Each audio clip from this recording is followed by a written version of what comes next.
In 1876 Vienna, a writer's only address was a cafe.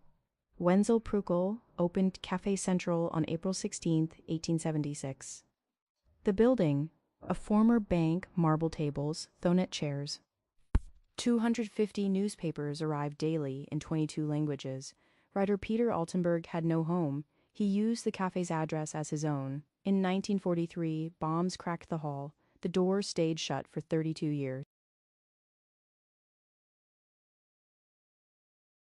The Vienna's Café Central Ober served Freud for decades, a profession now nearly gone. In 1876, Café Central opened at Herrengasse 14 in Vienna.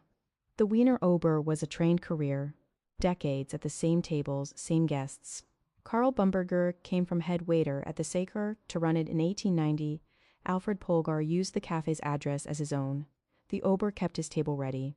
When the cafe closed in 1943, an entire profession walked out the door. In 1876, a Vienna bank became one writer's permanent address. Heinrich von Ferstel built these stone arches in 1856 for a bank. 20 years later, those vaults became Café Central at Herrengasse 14. Writer Alfred Polgar gave the cafe's address as his own official home. 250 newspapers in 22 languages covered the marble tables. Polgar wrote, "People sit here wanting to be alone but needing company to do it."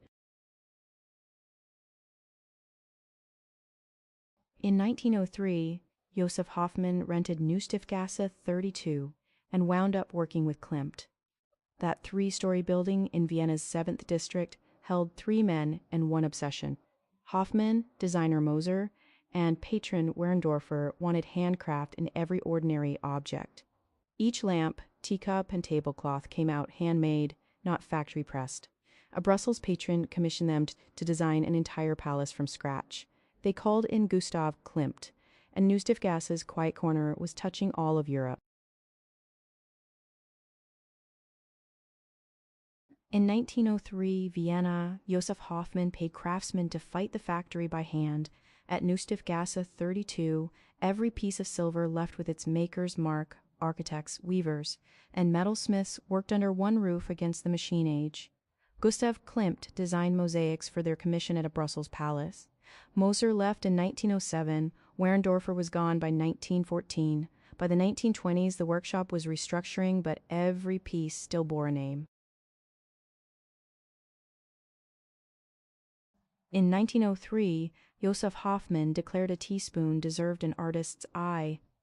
He and Koloman Moser opened their workshop at Neustiftgasse 32, Vienna. No factory copies allowed. Every chair, every spoon, crafted by hand with full intention. Textile heir Fritz Werndorfer funded them, betting his entire fortune on the idea. Their biggest commission, Brussels banker Adolf Stocklitz's mansion, with Gustav Klimt painting the walls. By 1914, Werndorfer's money was gone and the man had quietly vanished.